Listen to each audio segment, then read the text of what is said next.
Salvador Jesus. Antes de prosseguir, as crianças vão ter agora um cultinho, não é isso? Tá certo? Sim ou não? Cadê? Aqui, tá bom. Então vamos orar pelas nossas crianças? Feche seus olhos. Pai querido, muito obrigado por essa manhã, pelos louvores aqui entoados, pela sua presença no nosso meio. E nesse momento nós abençoamos as nossas crianças e os instrutores, que seja um ótimo tempo de edificação recíproca, que a sua presença seja manifesta na vida dos nossos pequeninos e na vida dos instrutores, em nome de Jesus. Amém. Nós, quando pensamos na jornada que temos nessa terra, temos tantos desafios, não é? Momentos em que não sabemos que decisão devemos tomar e precisamos ter a certeza de que não estamos jogados nesse universo, de que há alguém que se importa, que tem interesse em nossas vidas, porque enfrentamos tantas coisas que se estivermos jogados ao acaso, então não há esperança alguma. Há alguns anos, lá na IBB de Suzano, eles fizeram um evento, era uma cantina italiana, um evento lá, uma noite italiana, e pediram algumas participações especiais naquela ocasião, e veja você que eu e a Julie resolvemos fazer um cosplay de Andrea Bocelli e Celine Dion. Imagine isso aí, só imagine. Exatamente, Augusto, audacioso. E aí no caminho, enquanto nós estávamos indo lá de cosplay, vestido de Andrea Bocelli, ela de Celine Dion. Uma peruca. Então, aí o que acontece é que no caminho aconteceu alguma coisa ali excepcional entre Mogi e Suzano, um congestionamento terrível. E nós não conseguimos chegar para esse evento. Glória a Deus. Imagine com o advento das redes sociais, se tivessem tirado foto e imortalizado nós dois na rede social desse jeito. Deus é tão bom, porque Deus ele nos guia. Ele cuida de nós. Às vezes você não entende por que Ele permite algumas coisas na sua vida, mas há sabedoria, há discernimento na mente divina. Bom, por falar em Andrea Bocelli e Celine Dion, eu já fiz tantos casamentos e cada casamento é singular, é único. Mas em cada fase que eu realizo o casamento, já são quase 30 anos, você se depara com canções que se repetem. De tempos em tempos elas mudam. E uma música que se repetiu em muitos casamentos chama-se The Prayer, a oração, que é interpretada por Bocelli e Celine Dion. Lead us to a place, guide us with your grace, to a place where we'll be safe. Leve-nos a um lugar, guia-nos com a sua graça, a um lugar onde estaremos seguros. Veja você, eu não sei qual é a profissão de fé desses dois, mas eu sei que até mesmo eles reconhecem a necessidade de direção na vida. Reconhecem a necessidade de serem guiados pela mão divina.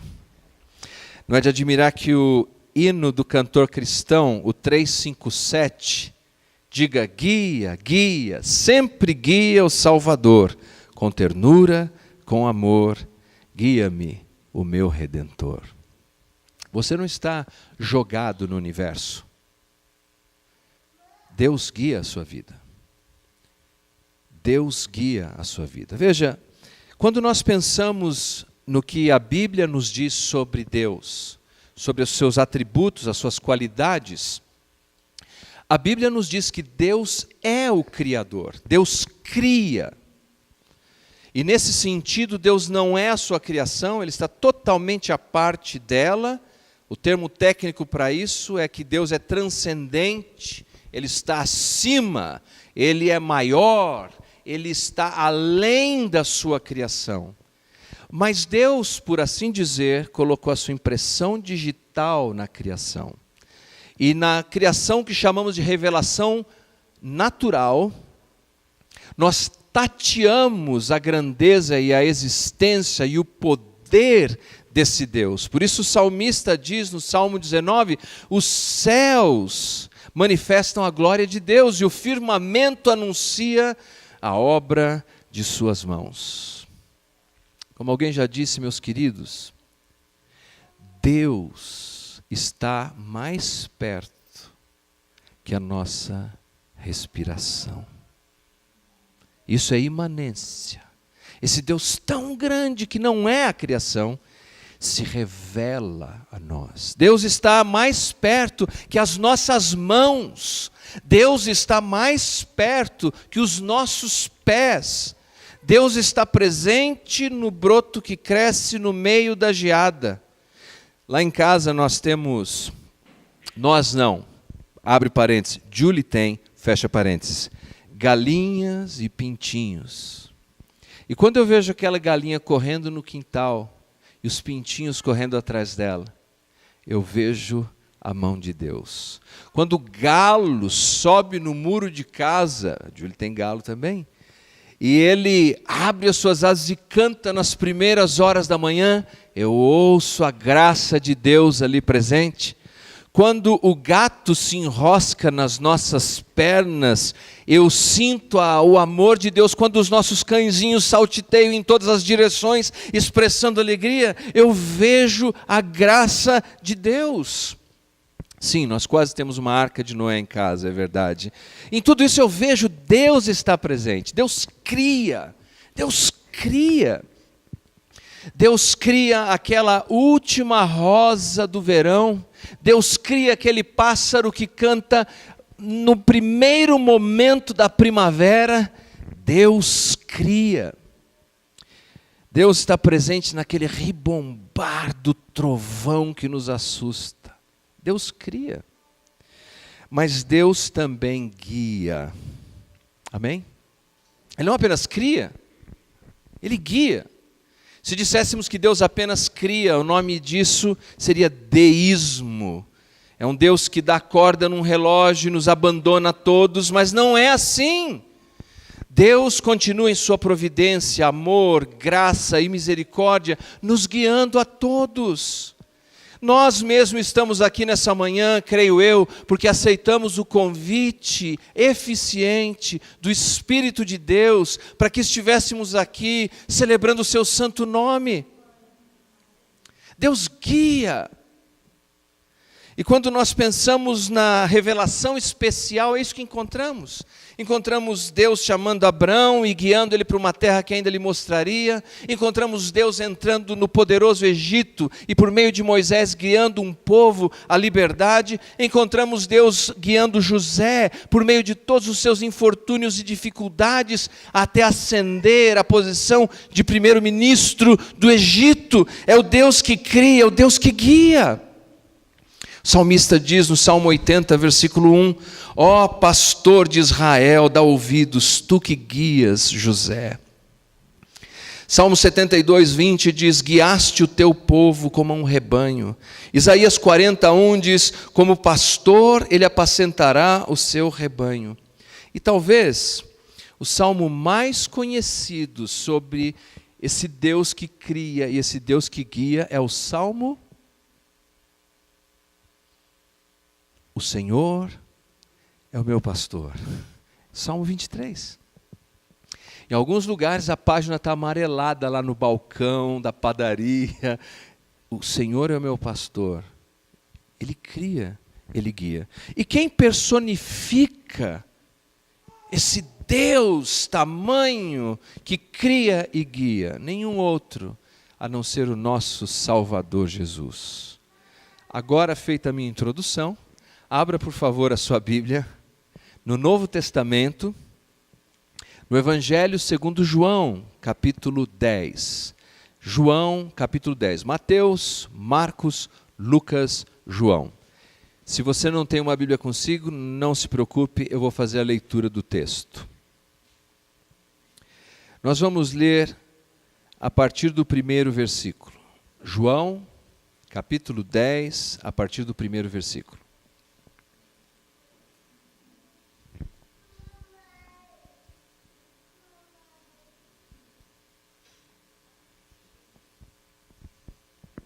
Se você encontrou, por favor, diga amém.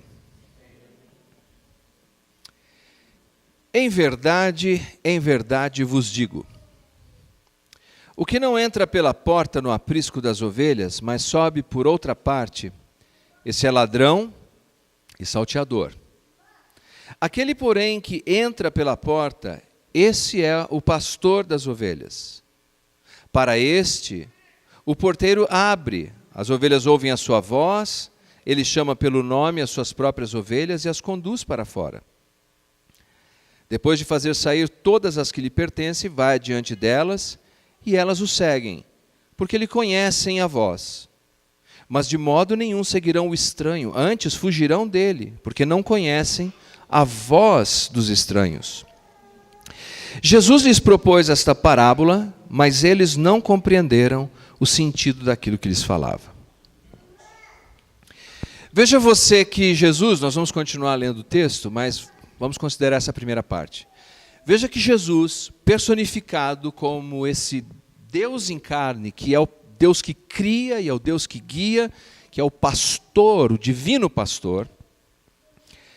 Nesse capítulo, no início, ele propõe, por meio de figura de linguagem, uma comparação entre o seu pastoreio e o falso pastoreio dos religiosos hipócritas de seus dias, saduceus, fariseus, e de outros que estavam envolvidos em manifestações político-religiosas, os herodianos e os zelotes. E Jesus compara essa relação dessa falsa religião, dessa falsa política, que apenas tem interesse próprio, com o seu pastoreio. E ele compara o povo como ovelhas. Ele diz assim, nessa primeira analogia, que é como um aprisco. E era muito comum naquele lugar, especialmente no inverno, que as ovelhas fossem levadas para a cidade e colocadas num grande aprisco, com uma grande porta. Nesse lugar, várias ovelhas de vários pastores poderiam ficar ali guardadas, com uma porta grande. Bom, o porteiro só abriria a porta para quem ele conhecesse. Mas se alguém tentasse pular e entrar ali dentro, é ladrão, é salteador. Jesus estava denunciando a hipocrisia daqueles homens, dizendo, vocês não são os pastores de Israel. Vocês não são os guias das ovelhas de Deus, mas vocês estão tentando ser. Vocês estão roubando isso, vocês estão tentando entrar aí, e estão causando danos. E o texto diz, eles não entenderam o que Jesus estava dizendo. Então Jesus prossegue, veja só. Versículo 7. Jesus, pois, lhes afirmou de novo, em verdade vos digo, eu sou a porta das ovelhas. Veja só, eu gosto de ler que Jesus pregou e não entenderam. Porque assim, de vez em quando eu prego e não entendem, eu me sinto muito melhor. Eu tenho algo em comum aqui com Jesus. Jesus, pois, lhes afirmou de novo, em verdade vos digo, eu sou a porta das ovelhas. Todos quanto vieram antes de mim, são ladrões e salteadores, mas as ovelhas não lhes deram ouvido. Eu sou a porta. Se alguém entrar por mim, será salvo. Entrará e sairá e achará pastagem. O ladrão vem somente para roubar e matar e destruir. Eu vim para que tenham vida e a tenham em abundância. Eu sou o bom pastor. O bom pastor dá a vida pelas ovelhas. E depois você pode continuar lendo o texto. Jesus agora apresenta um segundo exemplo. É uma segunda figura de linguagem, não é a mesma. Agora Jesus compara as ovelhas com o pastoreio que se dava no campo aberto, provavelmente nas planícies da região de Judá, talvez 60 quilômetros de região pedregosa, de pouca vegetação, que só favorecia a atividade pastoril e não a agricultura. Ali, quando estavam no relento, algumas vezes o pastor tinha que improvisar um abrigo. Improvisando um abrigo, talvez numa caverna, o que poderia servir de porta? O próprio pastor, que se deitava ali. Porque se uma ovelhinha tentasse escapulir dali, tinha que passar pelo pastor.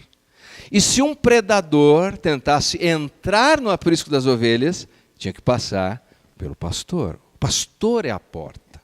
O pastor é a garantia. E veja o que ele diz. Ele diz, eu sou o bom pastor.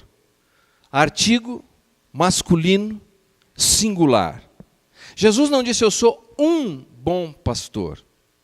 Eu sou o bom pastor. E todos os que vieram antes de mim, fariseus, saduceus, zelotes, herodianos, política, religião, todos esses são mercenários, ladrões, salteadores. O que quer dizer isso? Que todas as vezes que qualquer um, quem quer que seja, tente roubar o lugar que pertence exclusivamente a Jesus, está cumprindo uma função de anticristo. Você sabe, anticristo não é contra Cristo, não é essa a ideia? Anticristo significa substituto de Cristo. Qualquer um que se coloque no lugar para substituir a Cristo, a sua direção, o seu pastoreio, é anticristo. E esses homens, esses fariseus, esses falsos religiosos, eles não estavam buscando o bem-estar das pessoas, mas o próprio. Portanto, eles exploravam as pessoas até as últimas consequências. Não é diferente hoje. Deixa eu te dizer, só tem um Jesus. Amém? Só um. E não sou eu. Aleluia, você tinha que dizer depois disso. Nenhum pastor está à altura do pastoreio de Jesus. Ele é o bom pastor, que dá a vida pelas ovelhas. Não espere isso de homem nenhum, não espere isso de ministério nenhum, não coloque as suas expectativas e esperanças em instituição nenhuma, a não ser no pastor Jesus. Se você me ligar às 3 da manhã, pode fazer o teste. Você vai imediatamente receber uma mensagem. Por favor, deixe o seu recado após o sinal. Mas todas as vezes que você clamar a Jesus, 7 dias por semana, 24 horas por dia, Ele estará lá disponível para você. E quando você se frustrar com o meu pastoreio ou com o pastoreio de qualquer homem, admire ainda mais o pastoreio de Jesus, porque Ele te guia. Jesus então nos apresenta algo que é extremamente importante aqui, ao fazer esse contraste entre falso pastoreio, ou seja, a falsa direção. A direção para a sua vida não está em autoajuda, mas na ajuda do alto. A direção para a sua vida não está apenas em recursos humanos, mas no pastor divino, que cria e que guia. Depois de fazer esse contraste, Jesus nos apresenta aqui uma frase que para nós é um tanto enigmática. Ele diz assim que entrará e sairá. O que significa isso? Vocês notaram? Eu sou a porta. Entrará e sairá. Isso aqui é um hebraísmo. É uma expressão que o judeu entendia bem, mas que nós não entendemos muito bem. Mas seria o equivalente para nós de descrever o direito de alguém ir e vir. O direito de ir e vir. Veja só, no Brasil, um filho sai de casa à noite e os pais ficam com o coração apertado, porque sabe que saiu, mas não tem certeza se volta. Não é assim? O pai de família sai para trabalhar de manhã, ele saiu, mas a gente não sabe se ele volta. No livro de Números, no capítulo 27, versículo 17, há uma oração, por assim dizer. A oração expressando a expectativa de que Deus pudesse levantar para Israel líderes que garantissem esse direito de ir e vir. Olha só. Que saia adiante deles, é o líder, que o líder saia adiante deles, e que entre adiante deles, e os faça sair, e os faça entrar. A ideia era, Deus, pastor de Israel, levante líderes que garantem às pessoas a segurança de ir e de vir. De que a mãe saiba que o filho vai, mas que o filho volta. Dê essa bênção ao seu povo. Aliás, nesse ano de eleição, que essa seja a nossa oração. Que Deus levante homens, líderes, que garantam o direito de ir e vir. Segurança. E veja você em Deuteronômio, capítulo 28, versículo 6. Há uma descrição de uma bênção a todos que obedecessem a Deus. Nós estamos falando do Antigo Testamento. E diz assim: bendito serás ao entrar, e bendito serás ao sair. Se você seguir a palavra de Deus, Deus te guardará na sua entrada, na sua saída. E nos Salmos, há uma porção de versículos sobre isso, mas o tempo não vai nos permitir explorar todos eles. Salmo 121, versículo 8, diz assim: o Senhor guardará a tua saída, a tua entrada, desde agora para sempre. Jesus disse: eu sou a porta das ovelhas. Eu sou o pastor das ovelhas. Eu sou aquele que garante a entrada e a saída. Eu dou segurança às minhas ovelhas. Eu dou proteção às minhas ovelhas. Eu guio as minhas ovelhas. O que quer que você esteja enfrentando na sua vida, ou dúvida, ou decisão que você precisa tomar, a primeira coisa que você deve fazer nessa manhã é descansar o seu coração, sabendo que Jesus é o teu pastor. Jesus é o teu guia. 24 horas por dia, 7 dias por semana, 365 dias do ano, e se for bissexto, 366. Ele te guia. Qual é a sua dificuldade? Qual é o seu desafio? Qualquer que seja, mesmo que seja no meio de problemas e aflições. Eu nunca esqueço da história dessa garotinha que, para chegar em casa, tinha que cruzar um cemitério. A minha filha Melina, quando ouve essa história, regala os olhos assim. Uma menina atravessar o cemitério sozinha. E essa menina não tinha medo. E perguntaram: por que você não tem medo? Ela falou: porque está vendo aquela luz do outro lado do cemitério? Meu pai está me esperando lá. Eu não tenho medo, porque o meu pai está me esperando lá. Nós, ainda que andemos pelo vale de sombra e de morte, não temeremos mal nenhum, porque o nosso pastor nos guia. Como guia? Como guia Jesus? Então nós podemos imaginar Betel, Hebrom, 60 quilômetros de planície, e como funcionava o trabalho de um pastor ali. Você está comigo aí? Diga amém. Veja você.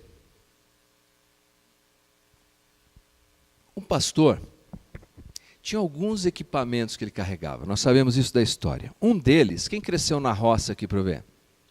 Só eu? Achei mais um. Obrigado, irmão. Ele e eu sabemos o que é. O embornal. Minha avó chamava de embornar.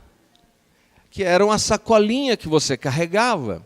E dentro do embornal, tem outros caipiras aqui, mas não quiseram admitir, viu, irmão? Relaxa. Que agora estamos sim. E lá no embornal você carregava o quê? Um lanchinho, algumas coisas. Era exatamente isso. E da história nós sabemos que eles carregavam pães, frutas secas, azeitonas, talvez um pedaço de queijo, do tipo queijo coalho. Fica aqui minha sugestão. O melhor queijo coalho que existe é do Nordeste.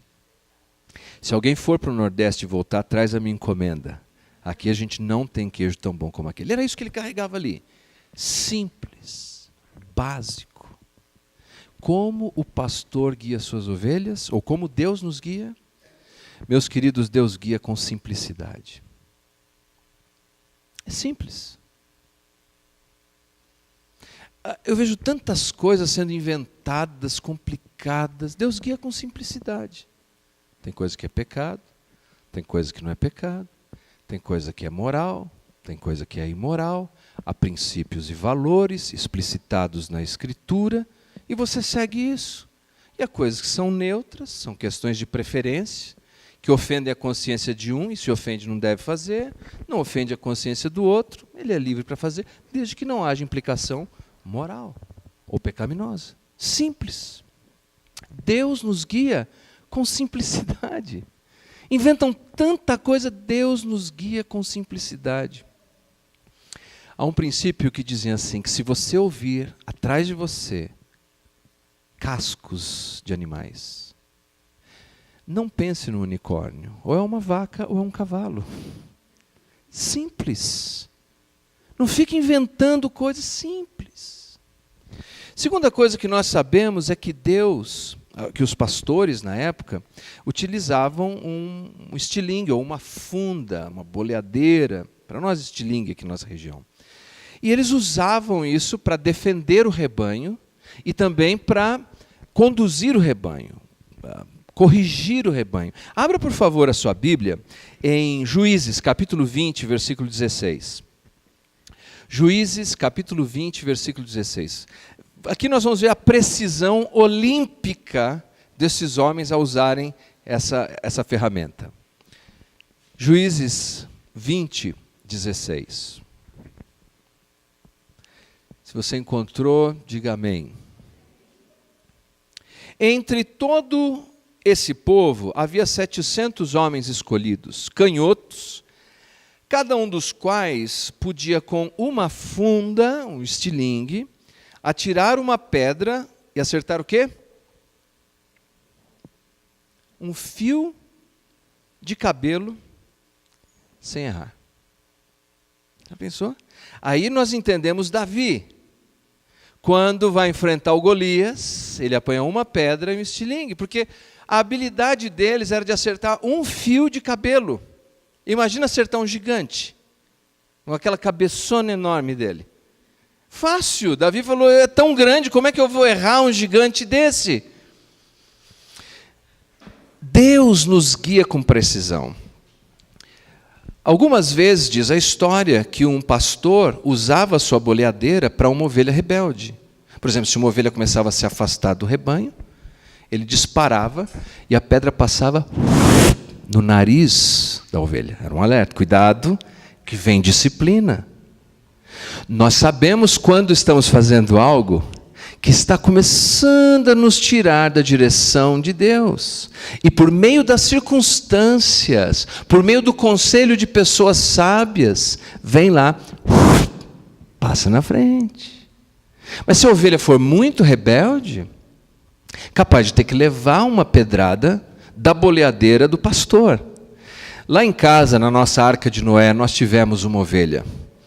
E nós pensamos em dar o nome de Sean, porque tem um personagem que é uma ovelha chamado Sean o Carneiro. E essa foi a ideia.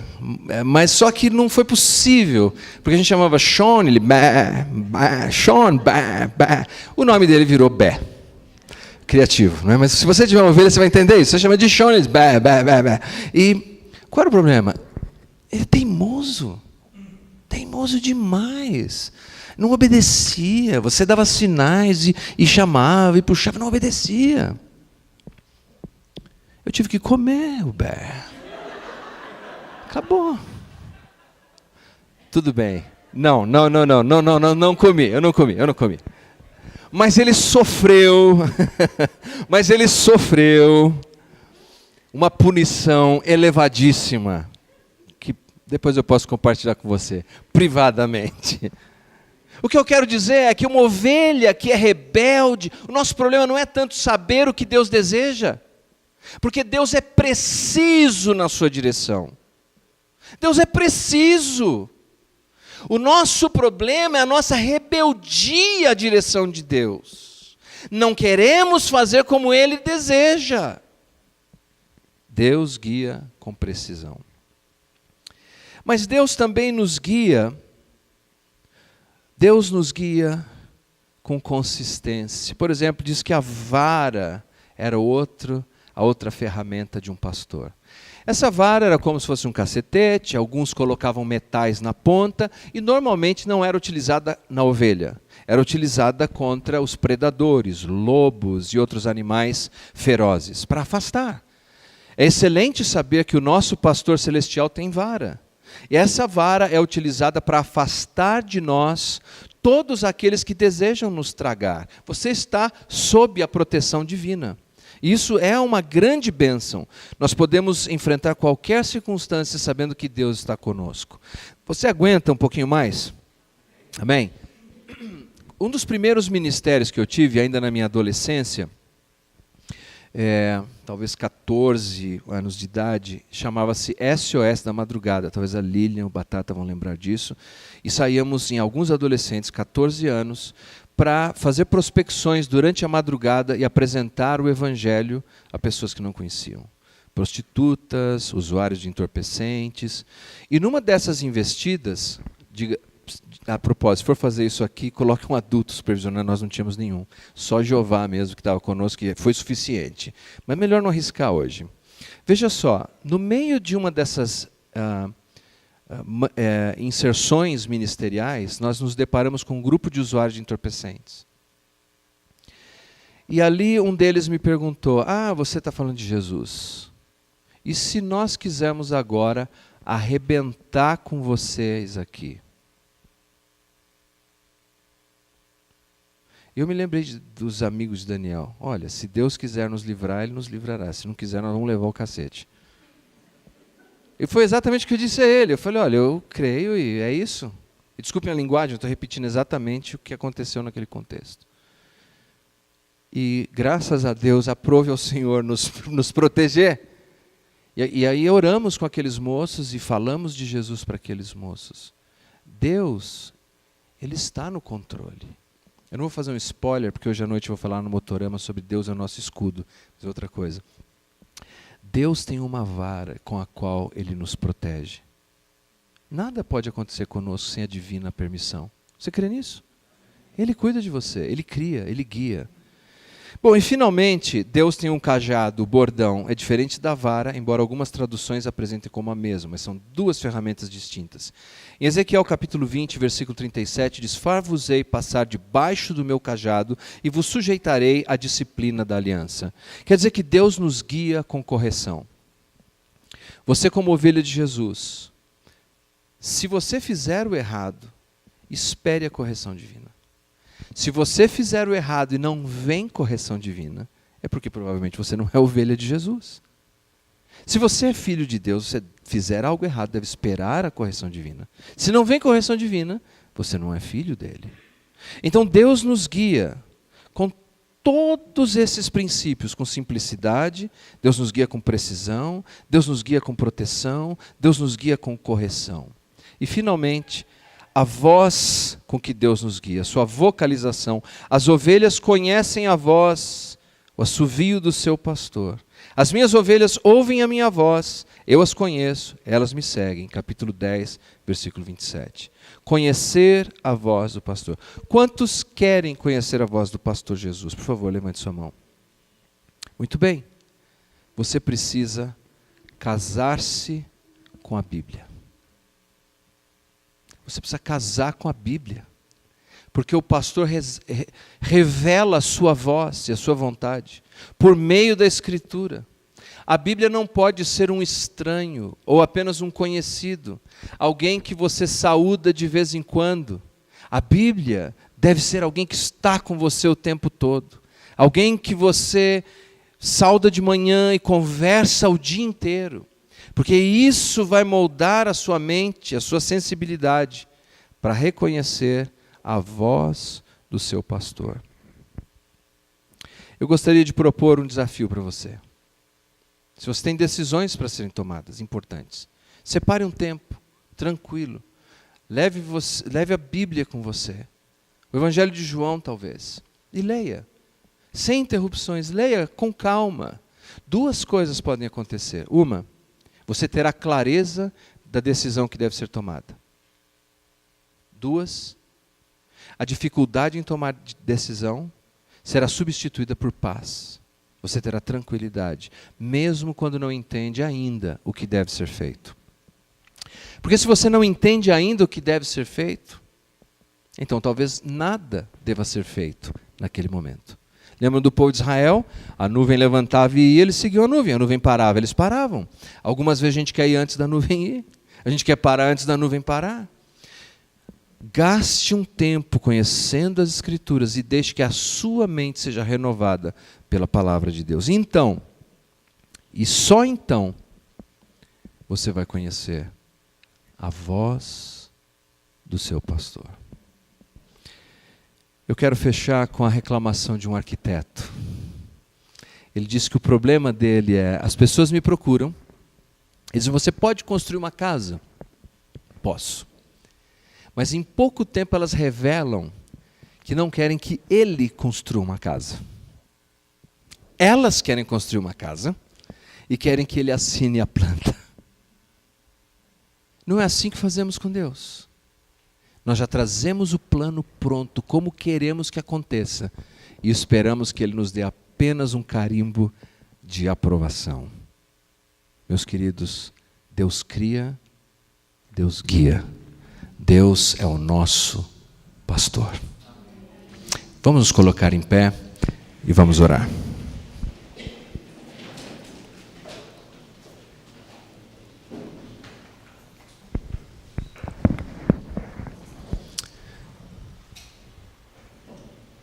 Jesus, nosso bom pastor, obrigado por essa manhã. Manhã em que nos reunimos e entendemos que não precisamos viver atemorizados ou ansiosos, ou nos sentirmos perdidos, porque o Senhor é o nosso pastor. Nós somos ovelhas do teu rebanho, e o Senhor nos guia. O Senhor nos guiou até aqui, o Senhor continuará nos guiando.